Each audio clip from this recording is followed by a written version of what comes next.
നിങ്ങളുടെ കുട്ടിയാണ്, ഇനി പുറത്തിറങ്ങിയിട്ട് പറയരുത് നിങ്ങളുടെ കുട്ടിയല്ലെന്ന് പറയരുത്, ഞങ്ങൾ മാറ്റിയെന്നും പറയരുത്.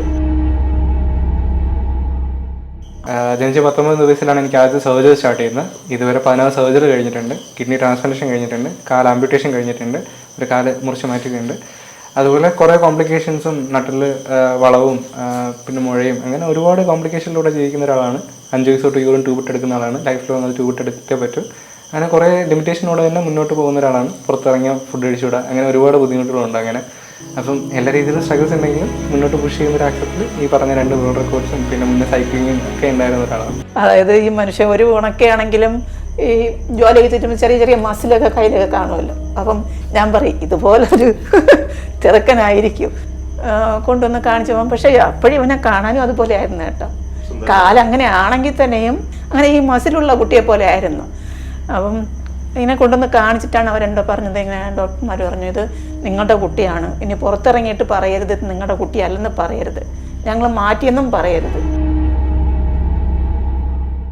അവിടെ വെച്ച് അപ്പോൾ ഡോക്ടർ വെച്ച് നിനക്ക് ഇങ്ങനെ ചെയ്യട്ടെ അവിടെ ഓ ഡോക്ടർ അങ്ങനെ ചെയ്യാം അങ്ങനെ തീരുമാനിക്കുകയാണ്. എനിക്ക് ഈ കാല് മുറിച്ചു മാറ്റപ്പെട്ടാൽ ഒരു വെപ്പുകാരുടെ സഹായത്തോടെ നടക്കാൻ കഴിയും. പാട്ടുപാടാൻ വിളിച്ചാൽ കയറും, ചാടി ചാടി സ്റ്റേജിൽ കയറി ഇരുന്ന് അങ്ങോട്ട് പാടും. പാടിയിട്ട് ഇടയ്ക്ക് വരി മറന്നതിന് ശരി ബാക്കിയുള്ള വരിയോട് പാടിക്കും. മരുന്ന് നോക്കിക്കൊണ്ടിരിക്കും.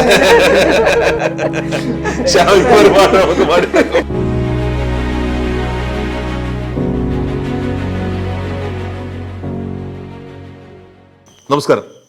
ഇന്ന് നമ്മളോടൊപ്പം ഉള്ളത് ദൈവത്തിന്റെ കൈയൊപ്പ് ചാർത്തിയ ഒരു ചെറുപ്പക്കാരനാണ്. 23 വയസ്സുള്ള ശ്യാം, തിരുവനന്തപുരം സ്വദേശിയാണ്. ജനിച്ചു വീണ 19-ാം ദിവസമാണ് ശ്യാമിൻ്റെ ശരീരത്തിൽ ആദ്യമായി ഒരു ശസ്ത്രക്രിയ നടത്തിയത്. പിന്നീട് അങ്ങോട്ട് 16 ശസ്ത്രക്രിയകൾ.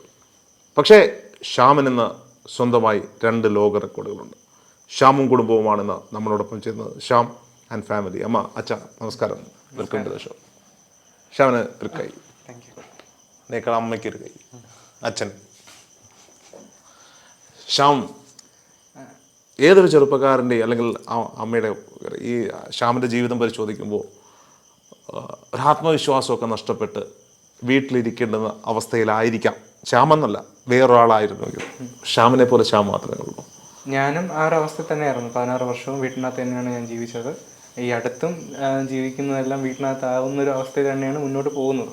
പക്ഷേ ഇതിനിടയ്ക്കാണ് ഈ പറഞ്ഞ കാര്യങ്ങളെല്ലാം ചെയ്യുന്നതും ഈ മുന്നോട്ടൊരു പുഷ്. അവിടെയാണ് ശ്യാമിന് ശാരീരികമായി ഉണ്ടാകുന്ന പ്രശ്നങ്ങളെ മാനസികമായ ശക്തി കൊണ്ട് ശ്യാം അതിജീവിക്കുന്നു. ശ്യാമിൻ്റെ ഈ മുഴുവൻ സക്സസിൻ്റെയും പിന്നിൽ ഒരൊറ്റ പേരാണ് അമ്മ. ഇങ്ങനെ വളർത്തിയെടുത്തതും ഇതാക്കിയത്. അമ്മയോട് ആദ്യത്തെ ചോദ്യം ശില്പയ്ക്ക് ചോദിക്കാം. അമ്മോട് ചോദിക്കാനുള്ളത് എന്താണെന്ന് വെച്ച് കഴിഞ്ഞാൽ, ഞാൻ ശ്യാമോട് ഇൻ്റർവ്യൂവിൽ പറയുന്നത് കേട്ടു, ശ്യാം ഉണ്ടായ സമയത്ത് എല്ലാവരും അമ്മേനെയാണ് കുറ്റപ്പെടുത്തിയത് എന്നുള്ളത്. ആ ഒരു സിറ്റുവേഷനിൽ നിന്ന് ശ്യാമെന്ന് ഈ ഒരു ലെവലിൽ വന്ന് നിൽക്കുകയാണ്. എന്നുവെച്ചാൽ അമ്മേനെ ഏറ്റവും കൂടുതൽ അഭിമാനകരമാക്കുന്ന ഒരു ലെവലിലേക്ക്. എന്താ അമ്മയ്ക്ക് ഇപ്പോൾ ഫീൽ ചെയ്യുന്നത്? അമ്മ ഹാപ്പിയാണോ? എങ്ങനെയാണ് ആ ഒരു ഡിസിഷൻ എടുത്ത്, അല്ലെങ്കിൽ എല്ലാവരും ഇങ്ങനെ കുറ്റം പറയുമ്പോഴും അവനെ ചേർത്ത് പിടിച്ച് മുന്നോട്ട് പോകാൻ ഒരു ധൈര്യം എവിടെ നിന്നാണ് കിട്ടുന്നത്?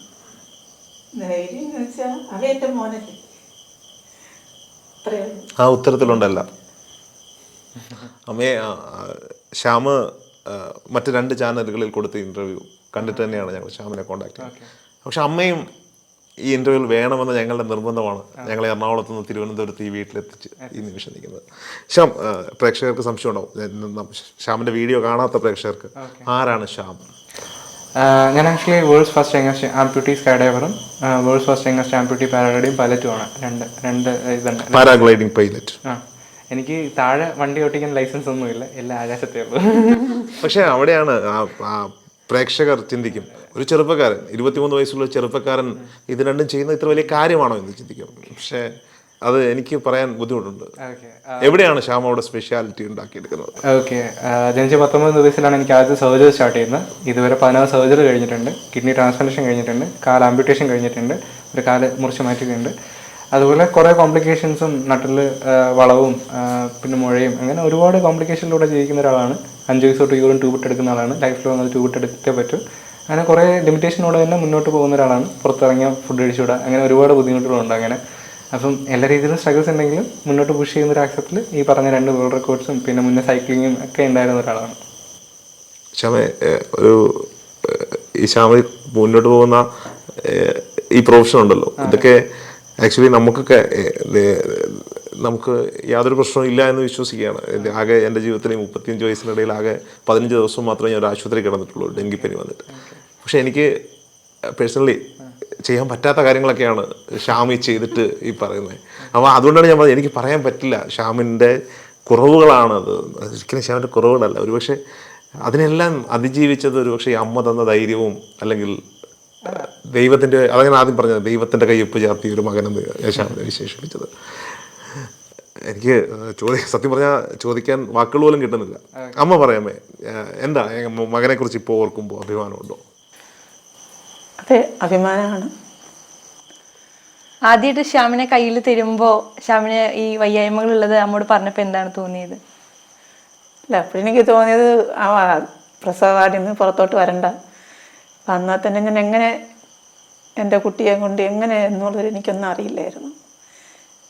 എൻ്റെ ആദ്യത്തെ പ്രസവം. അപ്പം കൈ കുട്ടിയെ കിട്ടുമ്പോൾ നമുക്ക് ഇപ്പം മോനാണ് എന്ന് പറയുമ്പോഴത്തേക്ക് അതിൻ്റേതൊരു സന്തോഷം.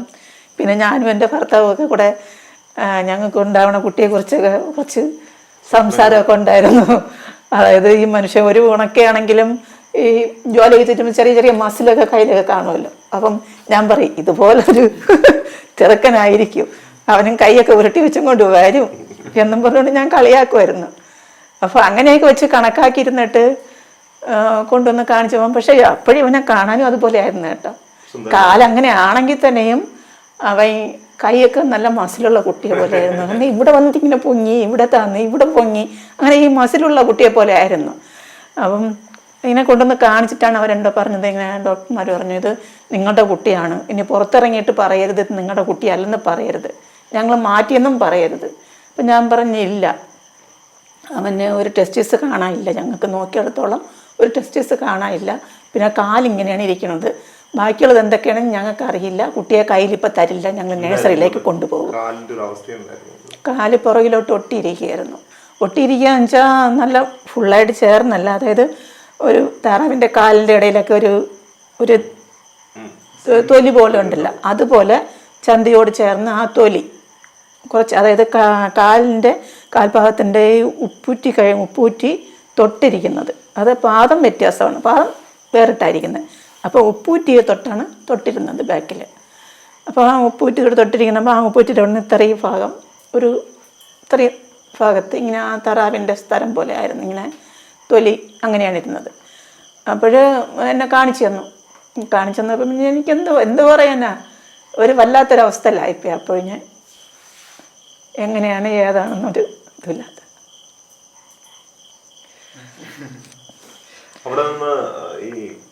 പുറത്ത് നിൽക്കുന്നവർ എന്താണ് ഏതാണെന്ന് അറിയാത്ത അവരുടെ അവസ്ഥ. അതായത് പ്രസവം കഴിഞ്ഞ കുട്ടി ആൺകുട്ടിയാണെന്ന് പറഞ്ഞു, പക്ഷേ കുട്ടിയെ നഴ്സറിയിലേക്ക് കൊണ്ടുപോകണമെന്ന് പറഞ്ഞു. അത് കാരണം പുറത്തിരിക്കുന്നത് ഓട്ടം പിടിച്ചവരെന്താണ് ഏതാണെന്നൊരു അവസ്ഥയില്ലാത്തത്. അത് ഞാൻ പുറത്തു വന്നപ്പോഴാണ് പറയുന്നത്, ഞങ്ങൾ എന്ത് ചെയ്യുക, ഞങ്ങൾക്ക് ഒരു പിടിയില്ല, കുട്ടി എന്താണ് ഏതാണെന്ന് അറിയുമോ. ആൺകുട്ടിയെന്ന് പറഞ്ഞു, അപ്പോൾ അത് ഒരു സന്തോഷമുള്ള കാര്യമെന്ന്. പക്ഷെ പറഞ്ഞു കുട്ടിയെ നഴ്സറിയിലേക്ക് കൊണ്ടുപോകണമെന്ന്. അങ്ങനെ അവന് നഴ്സറിയിലാണ് കൊണ്ടുവച്ചിരുന്നത്. അതെ, ഞങ്ങൾ 19 ദിവസം ഹോസ്പിറ്റലിലായിരുന്നു. അതായത് അതിനുമ്മേ തന്നെ ഇവർ ചെക്കപ്പ് ചെയ്യാൻ തുടങ്ങിയായിരുന്നു. ഓരോ ദിവസവും കുട്ടിയെ ഇവരെ കയ്യിൽ കൊടുത്തു വിടും, ഓരോ സ്ഥലത്തു നിന്ന് സ്കാനിങ്ങിനും അതെല്ലാം ചെയ്തിട്ട് ആ നഴ്സറി തന്നെ കൊണ്ടേൽപ്പിക്കും. അങ്ങനെ 5 ദിവസമായപ്പോൾ എൻ്റെ അടുത്ത് കൊണ്ടുവന്നു.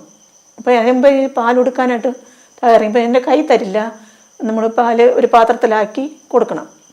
അപ്പോൾ അങ്ങനെ എന്നാലും നമ്മൾ താഴെ ഇറങ്ങിപ്പോകണം. ഞാൻ മുകളിലാണ് അഡ്മിറ്റായിരുന്നത്. അപ്പോൾ അവിടെ നിന്ന് താഴെ ഇറങ്ങി വന്ന് കൊടുത്തിട്ട് പിന്നെ മറ്റേ ഇത് ലിഫ്റ്റ് ശരിയല്ലെങ്കിൽ നമ്മൾ നടക്കണം, സ്റ്റെപ്പ് കയറി മുകളിൽ വരണം.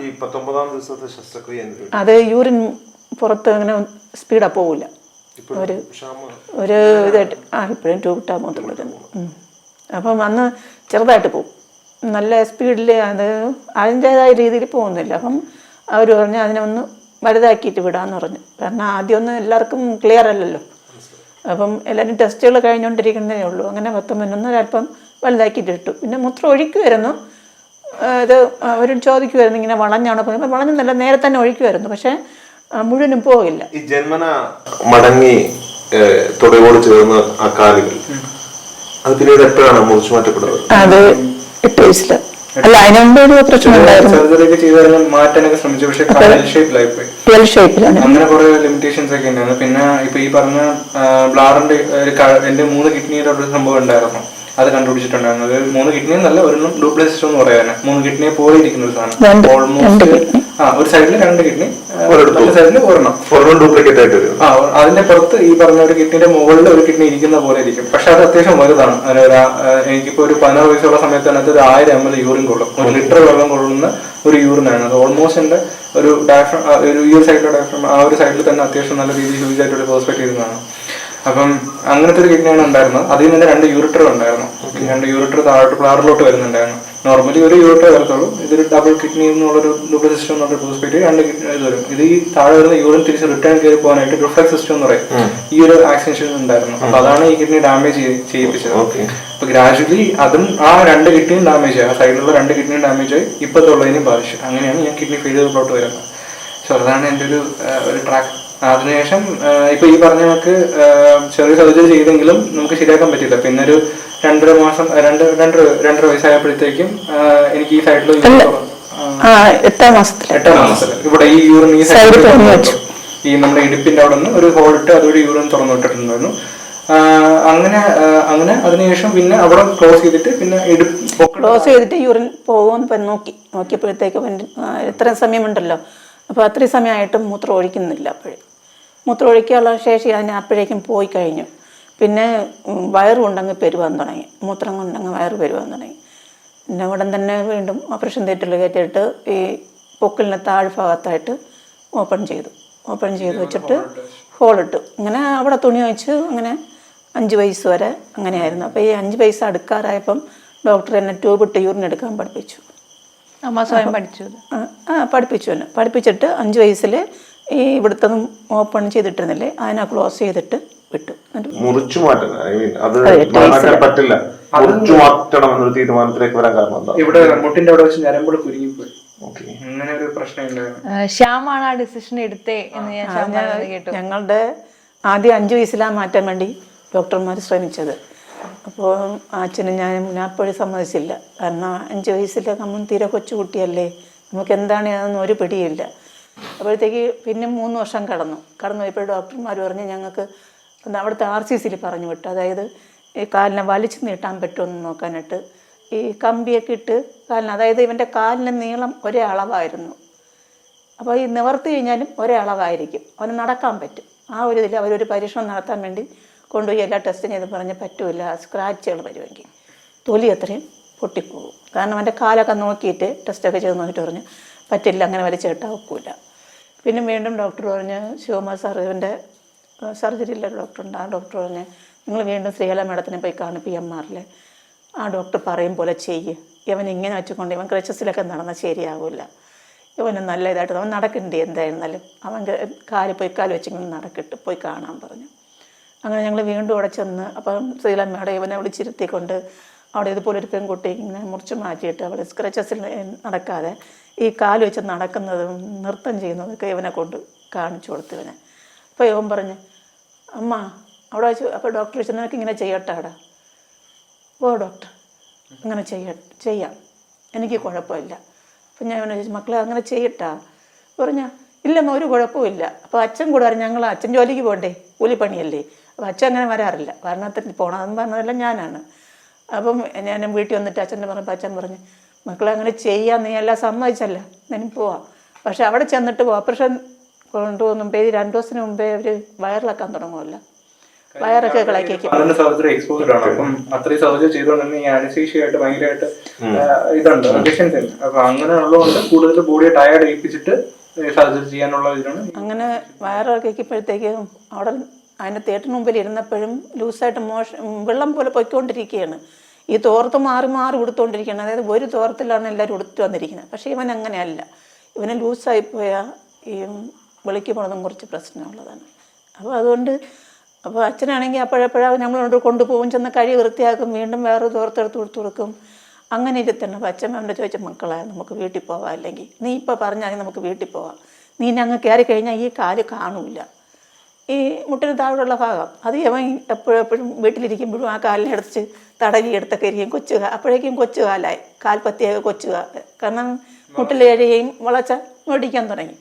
അപ്പോൾ അതിനെടുത്ത് ഇവൻ തടവി കൊണ്ടൊക്കെ ഇരിക്കുക. പറഞ്ഞ് മക്കളെ നിനക്ക് പിന്നീട് വീട്ടിൽ ചെന്ന് കഴിഞ്ഞാൽ ആ കാലിനെ നോക്കാൻ വെക്കില്ല, കാല് കാണില്ല, ഞാൻ ആരുടെയും ചോദിക്കില്ല, നിന്നെ ഞാൻ എടുത്തുകൊണ്ട് വീട്ടിൽ പോയിക്കോളാം, വെളി ഇറങ്ങി നമുക്കങ്ങ് പോവാം. പറഞ്ഞു വേണ്ട അച്ഛ വേണ്ട, എനിക്ക് നടക്കണം. കൊച്ചു തളർന്നിരിക്കുകയാണ്, വേണ്ട എനിക്ക് നടക്കണം. അപ്പോൾ പറഞ്ഞാൽ പിന്നെ നിൻ്റെ ഇഷ്ടം പോലെ ചെയ്യും മക്കളെ എന്നുണ്ടെങ്കിൽ ഞങ്ങളിങ്ങനെ വന്ന് വിളിച്ചും കൊണ്ട് അവർ തെല്ലിരുത്തി കൊണ്ടുപോയപ്പം തിരിഞ്ഞു നോക്കിയിട്ട് ആദ്യം ചിരിച്ചിട്ട് പോയി. ചിരിച്ചും കൊണ്ട് അങ്ങ് കയറി അങ്ങ് പോയി. പിന്നെ ഞങ്ങൾ വെളിയിരുന്നു, ഞങ്ങൾക്ക് കരയാനും ചിരിക്കാനും പറ്റില്ലല്ലോ, ഞങ്ങളങ്ങനെ ഇരിക്കുകയാണ് ചെയ്യണത്. പിന്നെ കയ്യിൽ കൊണ്ട് തരുന്നത് വരെ അവരത് മെഡിക്കൽ കോളേജിലാണ് ചെയ്യുന്നത്, PMR മെഡിക്കൽ കോളേജ് കൊണ്ടുപോയാണ് ചെയ്യുന്നത്. അവിടെ നിന്ന് ചെയ്ത് ഇവിടെ PMR കൊണ്ടുവന്ന് 1 മാസത്തോളം ഞങ്ങൾ അവിടെയായിരുന്നു, PMRലായിരുന്നു. അപ്പോൾ അതിന് മുമ്പേ ഒരു 10-15 ദിവസം ആവുന്നുമ്പോൾ തന്നെ അവർ വന്ന് ഈ ഇതൊക്കെ ഇട്ട് കാലിൽ ഇങ്ങനെ വച്ച് ഫിറ്റ് ചെയ്ത് മോൾഡെടുത്ത് സ്റ്റിച്ച് കിടക്കുകയാണ്, സ്റ്റിച്ചൊന്നും മാറ്റിയിട്ടില്ലായിരുന്നു, അതിൽ വെച്ച് തന്നെ മോൾഡെടുത്തത്. ഞങ്ങൾക്ക് പേടിയാണ് ഈ മോൾഡെടുക്കുമ്പോൾ ബ്ലഡൊക്കെ വരുമെന്ന്. കാരണം അവർ പറഞ്ഞു ഒരു കുഴപ്പമില്ല. ഞങ്ങൾ മോൾഡെടുത്ത് കൊണ്ടുവന്ന് ഒരു തടി പോലത്തേക്ക് ഒരു സാധനം വെച്ചൊരു കാല് പോലത്തത് ഉണ്ടാക്കി കൊണ്ടുവന്ന് ഇവനെ അതിൽ വെച്ച് നടത്തിച്ചു. സ്റ്റിച്ചുകളപ്പോൾ 1-2 എടുത്തുള്ളൂ. ഇപ്പോൾ ഈ മെയിനായിട്ടുള്ള ഭാഗത്തു നിന്നൊക്കെ 1-2 എടുത്ത് ബാക്കിയുള്ളത് അവർ ബാക്കിയുള്ളത് വെച്ചുകൊണ്ട് തന്നെ അത് വെച്ച് നടക്കാൻ താഴെയാണ് ആദ്യം നടക്കാൻ പ്രാക്ടീസ് ചെയ്യാൻ കൊണ്ടുപോകുന്നത്, താഴത്തെ നിലയിൽ. പിന്നെ അവിടെ നിന്ന് 3 ദിവസമായപ്പോഴത്തേക്ക് ഇവൻ നടക്കാൻ തുടങ്ങി. പറഞ്ഞ മോനെ നീ എന്തായാലും നല്ല ഇതുപോലെ ഒരു കുട്ടി വേറെ കാണൂല്ല, മുഴുവൻ ചേക്കാൻ്റെ കൊടുത്തിട്ട് പറഞ്ഞ് ഇനി നീ മുകളിൽ നടന്നാൽ മതി, ഇനി ഇറങ്ങി വരണ്ട കേട്ടോ അമ്മ, ഇനി മോനെ ഇനി താഴെ കൊണ്ടുവരണ്ടേ, മുകളിൽ നടത്തിച്ചാൽ മതി എന്ന് പറഞ്ഞ് അങ്ങനെ മുകളിൽ വിട്ട് ഞങ്ങളൊരു 29 ദിവസം 30 ദിവസം ആവാറപ്പോൾ ഞങ്ങൾ വീട്ടിൽ വന്നു. പിന്നെ അപ്പോഴത്തേക്ക് സ്കൂളിലെ ടീച്ചർമാർ ആദ്യം പറഞ്ഞു, അവിടുത്തെ HM-നൊക്കെ വലിയ പേടിയായിരുന്നു. HM പറഞ്ഞു നിങ്ങളെങ്ങനെ അച്ഛനും അമ്മയും സമ്മതിച്ചത് എൻ്റെ കാല് മുറിച്ച് മാറ്റായി. ഞാൻ പറഞ്ഞു ഇത്രയും കാലം ഞാൻ കൊടുത്തോണ്ടിരിക്കുകയല്ലേ ടീച്ചറെ, മോനെ ഇത്രയും പ്രശ്നമായില്ലേ, ഇനിയിപ്പോൾ ഇതും കൂടി ഞങ്ങൾ നിന്നെ മാറ്റി വയ്ക്കണേ, അവന് നടക്കാൻ പറ്റുമെങ്കിൽ നടക്കട്ടെ, അതല്ലേ നല്ലത് എന്ന് പറഞ്ഞു. പക്ഷേ സ്കൂൾ തുറന്ന് ചെന്നപ്പോഴത്തേക്ക് ഇവൻ കാലിൽ നടന്ന് ചെന്നപ്പോൾ ടീച്ചർമാർക്കെല്ലാം വലിയ സന്തോഷമായി. അപ്പോൾ അമ്മയും അച്ഛനൊക്കെ എടുത്ത തീരുമാനം കൊള്ളാം കേട്ടോ. അപ്പം നടന്നു വരുന്നതുകൊണ്ട് ഇപ്പോൾ ഞങ്ങൾക്ക് സന്തോഷമായെന്ന് പറഞ്ഞു. ടീച്ചർമാർക്ക് വലിയ ഇതായിരുന്നു. കാരണം ഇവ അങ്ങനെയാണ് സ്കൂളിൽ ആ സമയം ചാടി ഒരിടത്ത് അടങ്ങിയിരിക്കില്ല, ടീച്ചർമാർക്ക് ജോലി കൊടുത്തുകൊണ്ടിരിക്കും. അവരിവിടെ വിളിച്ച് ഇവിടെ എടുത്തുമ്പോൾ അപ്പുറത്ത് പോയിരിക്കും, അങ്ങനെ ചാടിക്കൊണ്ട് നടക്കുക. ആ സമയം ഞാൻ പോയിരിക്കുകയാണ് ചെയ്യുന്ന സ്കൂളിൽ. കാരണം ഇവന് യൂറിൻ ട്യൂബിട്ട് എടുക്കണമല്ല. അപ്പോൾ ഈ ചാടി പോണ കൊച്ചി അങ്ങനെ പോയി യൂറിൻ എടുക്കും. അപ്പം ഞാനും ഇവനെ എടുത്തും കൊണ്ടുപോയി യൂറിൻ എടുക്കും, തിരികെ കൊണ്ടാക്കി ഇങ്ങനെ ഇരിക്കുമായിരുന്നു. അപ്പം ടീച്ചർമാർ ഞാൻ അപ്പം നേഴ്സറി ടീച്ചേഴ്സ് ട്രെയിനിങ് കോഴ്സ് പാസ്സായിട്ടുണ്ട്. അപ്പോൾ എൻ്റെ പറഞ്ഞു ഞങ്ങൾ നേഴ്സറി കയറിക്കോ, ശ്യാമിൻ്റെ അമ്മ അവിടെ പഠിപ്പിക്കാൻ കയറിക്കോ, അപ്പം മോൻ്റെ കാര്യവും നിങ്ങൾക്കും ഇവിടെ വെറുതെ ഇരിക്കണ്ടല്ലോ, അവിടെ കുട്ടികളെ പഠിപ്പിക്കുകയും ചെയ്യാമെന്ന് പറഞ്ഞു.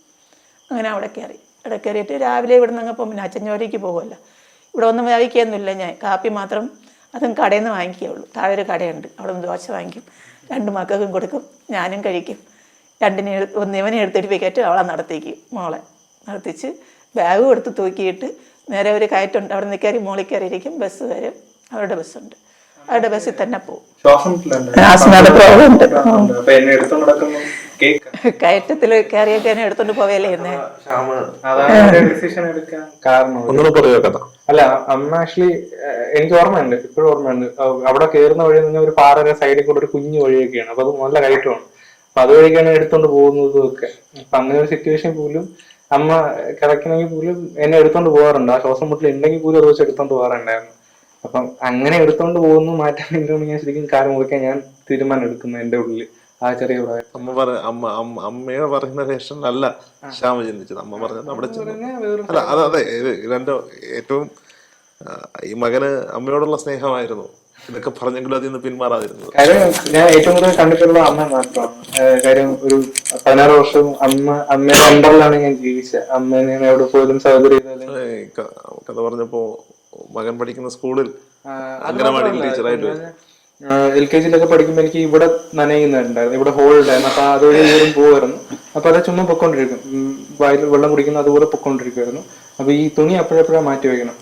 രണ്ടുപേരെയും ഞാൻ ഒരുമിച്ച് ആ സ്കൂളിൽ കൊണ്ടാക്കിയത്.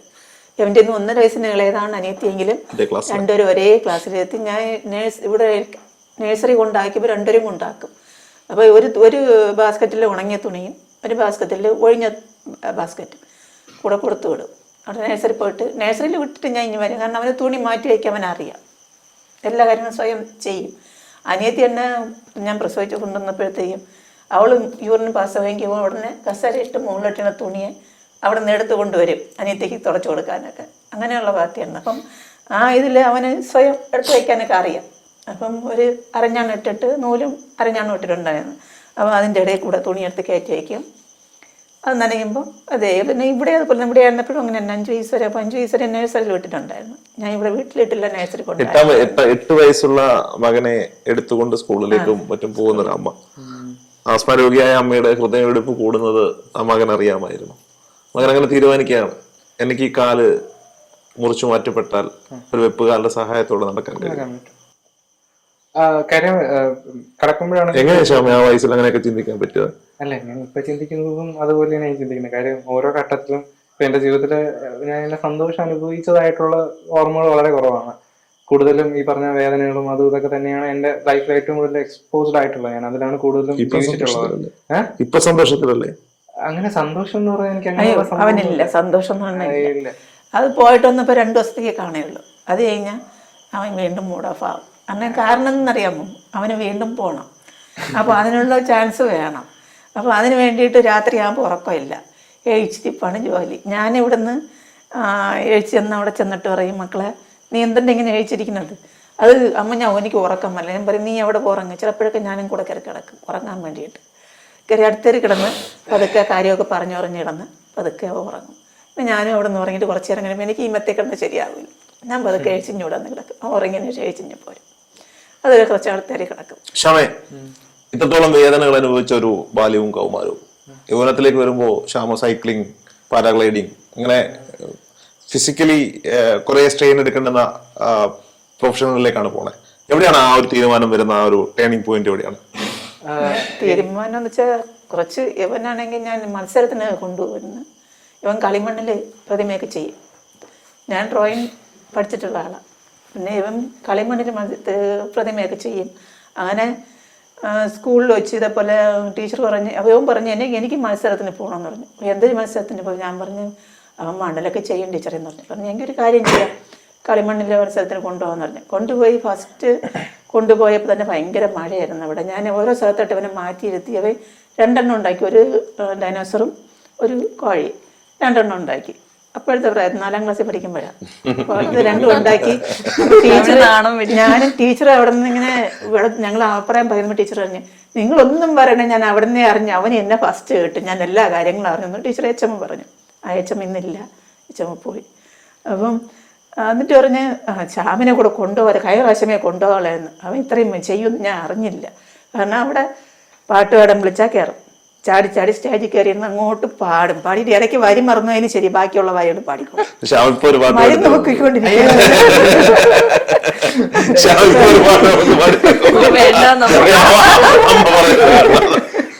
പോയിക്കൊണ്ടിരിക്കുന്നില്ല, പാടും. പിന്നെ ഞാനും എവിടെ നിന്നൊക്കെ ചെറിയ പാട്ടുകൾ, കൊച്ചു പാട്ടുകളൊക്കെ എടുത്തുണ്ടത് അവന് പറഞ്ഞു കൊടുക്കും. അറിയില്ല, പാട്ട് പാടാനൊന്നും അറിയില്ല. പക്ഷെ എന്റെ കളരാഗത്തിൽ ഞാൻ പറഞ്ഞു കൊടുക്കും, അവനും അതുപോലെ പാടും. അത്രേ ഉള്ളൂ.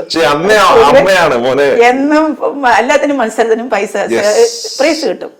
ഇങ്ങനെ ഒരിക്കൽ വിളിച്ചിട്ട് ശ്യാമിനെ വിളിച്ച് കഴിയുമ്പോൾ അടുത്ത എണ്ണ വിളിക്കും, അടുത്തത് വീണ്ടും വിളിക്കും ശ്യാമിനെ. അവസാനം അവനെ എടുത്തു വെച്ചുകൊണ്ട് അവൻ്റെ ഞാനാണ് പോയിക്കൊണ്ടിരിക്കും. ഒരിക്കൽ ഞാൻ ഹോസ്പിറ്റലിലായിരുന്നപ്പോഴത്തേക്ക് മോളെ കൊണ്ട് അപ്പൊ പിന്നെ അവന്റെ കുഞ്ഞമ്മയാണ് എടുത്തു കൊണ്ടുവന്ന് സമ്മാനമായി. ചെറിയ കാലം മുതലേ അമ്മ എല്ലാ മത്സരങ്ങളിലേക്കും തള്ളി വിട്ടുകൊണ്ടിരുന്ന കുഞ്ഞു ശ്യാം, അത് വളർന്നപ്പോ എവിടെയായിരുന്നു ട്രെയിനിങ് പോയിന്റ്? ശ്യാമിന്റെ വായിൽ നിന്ന് എനിക്ക് കേൾക്കുന്നത്. അല്ല, ടേണിംഗ് പോയിന്റ് എന്ന് പറയുമ്പോൾ 15 വർഷമാണെങ്കിൽ പോലും എനിക്ക് ഒരു ഫിസിക്കലി ഒരു ഫോർമേഷൻ എന്നുള്ള ഒരാളല്ലായിരുന്നു. ഫിസിക്കലി അത്രയും വർക്ക്ഔട്ട് ചെയ്യുന്ന ഒരാളോ അല്ലെങ്കിൽ അങ്ങനെ ഒരു വ്യക്തിയല്ലായിരുന്നു. അപ്പം എന്നെ സംബന്ധിച്ച് ഒരു സൈക്കിൾ ഓട്ടുക എന്ന് പറയുന്നത് ഭയങ്കര ചലഞ്ചിങ് തന്നെയായിരുന്നു. അപ്പൊ ആ തീരുമാനം എടുക്കുന്നത് പോലും ഇവിടെ ഒരു ദിവസം ഇവിടെ ഈ റൂമിലാണ് ഞാൻ കിടക്കുന്നത്. അപ്പൊ ആ റൂമിൽ കിടക്കുമ്പോൾ ഇതേ താഴോട്ട് നോക്കാൻ പറ്റും, താഴെ റോഡ് കാണാൻ പറ്റും. അപ്പൊ താഴോട്ടിൽ കുറച്ച് പിള്ളേർ ഇങ്ങനെ സ്കിഡ് ചെയ്ത് സൈക്കിൾ വെച്ചുകൊണ്ട് സ്കിഡ് ചെയ്യുന്നത് കണ്ടിട്ടുണ്ടായിരുന്നു. അപ്പൊ അങ്ങനെ ഞാൻ താഴോട്ട് ഇറങ്ങി പോയിട്ട് അവർക്ക് ചെന്നൊക്കൊണ്ടിരിക്കും, വായിക്കൊണ്ട് നിൽക്കും, പിള്ളേർ ചവിട്ടുന്നതല്ല. ഇവിടെ വന്നിട്ട് ഭയങ്കര സങ്കടം, എനിക്ക് ചവിട്ടണ്ടേ, എനിക്ക് സൈക്കിൾ വേണം എന്ന് പറഞ്ഞ് അച്ഛൻ പറഞ്ഞു, ഇപ്പം നമുക്കിപ്പോൾ ഒരു 4000-5000 രൂപയൊന്നും ഒരുമിച്ചെടുക്കാൻ സാധിക്കില്ലല്ലോ. ഒരു നിനക്ക് പെൻഷൻ വരുമ്പോൾ നമുക്ക് അടുത്ത് മാറ്റി വെച്ചിട്ട് സൈക്കിൾ വാങ്ങിക്കാം മക്കളെന്ന്. അപ്പോൾ ആദ്യമൊന്നും അച്ഛൻ സമ്മതിച്ചില്ല. അപ്പം ഞാൻ പറഞ്ഞു, എന്തിനായാലും അവൻ്റെ ഇഷ്ടമല്ല, അവൻ ചവിട്ടിയാൽ എന്ത് ചവിട്ടിയിലുണ്ട്, ഒരു സൈക്കിൾ എന്തായാലും വാങ്ങിച്ചു കൊടുക്കാം നമുക്ക്. അവന് ഉപയോഗിക്കണമെങ്കിൽ ഉപയോഗിക്കട്ടെ, ഇല്ലെങ്കിൽ അത് അവിടെ എത്ര രൂപയ്ക്കാണ് ആദ്യത്തെ സൈക്കിൾ വാങ്ങിക്കൊടുത്തത്? 4000 രൂപ. ഇപ്പൊ ശ്യാം ഉപയോഗിക്കുന്ന സൈക്കിള് 1 lakh അടുത്ത് മുമ്പ് യൂസ് ചെയ്തിരുന്നു. എത്രാമത്തെ വയസ്സിലാണ് 4000 രൂപയ്ക്ക് സൈക്കിൾ വാങ്ങിക്കൊടുത്തത്? 14 വയസ്സിൽ, 15 വയസ്സ്, ശരി. 9ാം ക്ലാസ് കഴിഞ്ഞു. 9 വർഷങ്ങൾക്ക് ഇപ്പോൾ 1 ലക്ഷത്തിൽ പരം രൂപയുടെ സൈക്കിളുമായി സൈക്ലിംഗ് പ്രൊഫഷണൽ രംഗത്ത് ശ്യാം ഉണ്ടായിരുന്നു. മുന്നേ പ്രൊഫഷനായിട്ട് വെച്ചിരുന്നതാണ്. ഇപ്പൊ ഇല്ല. ഇപ്പൊ അത് കണ്ടിന്യൂ ചെയ്യാൻ പറ്റത്തില്ല. കാര്യം ഫിസിക്കലി അത്രയും ഡൗൺ ആയ ഒരു സിറ്റുവേഷൻ ഇതുണ്ട്. പിന്നെ ഡീഹൈഡ്രേഷൻ പോലുള്ള കാര്യങ്ങൾ, അത്രയും എക്സ്ട്രീം കാര്യങ്ങളൊക്കെ ചെയ്യാൻ ബുദ്ധിമുട്ടാണ്. കയറ്റമൊക്കെ അങ്ങനെ ചവിട്ടി കയറാൻ പാടില്ല. ക്രിയേറ്റിൻ കൂടാ, മീൻസ് ക്രിയാറ്റിൻ എന്ന് പറയുന്ന സാധനം മസിൽ ഫോർമേഷൻ. എങ്കിലും അത് ചെയ്തില്ലേ ശ്യാമേ?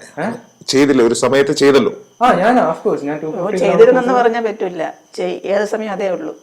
വൈകുന്നേരം ആകുമ്പോൾ ഊണും കഴിച്ചോണ്ട് ഇറങ്ങും. വൈകുന്നേരം ആകുമ്പോൾ ഒരു പോക്ക് പോകും. പോയിട്ട് രാത്രി ഒരു 8 മണിയാകുമ്പോൾ വീട്ടിൽ കയറി വീട്ടിലേക്ക് കയറി തമിഴ്നാട് പോയി ചവിട്ടിയാണ് ഇറങ്ങി.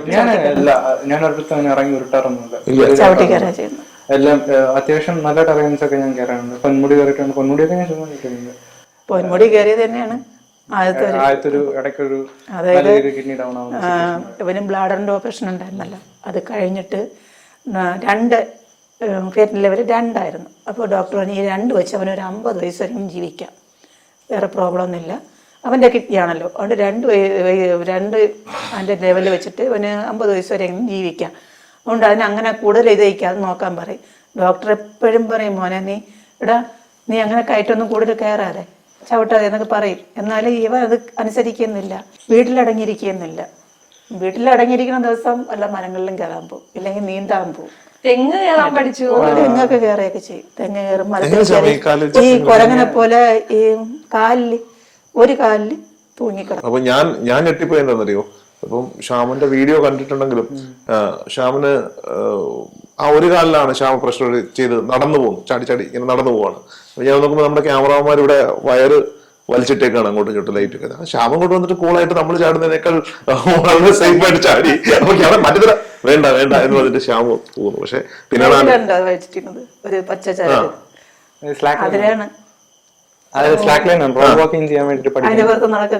മനസ്സിലായി. പ്രാക്ടീസ് ചെയ്യും. ഇപ്പം കാല് കിട്ടിയതേ സെറ്റ് ചെയ്ത് നടക്കണം.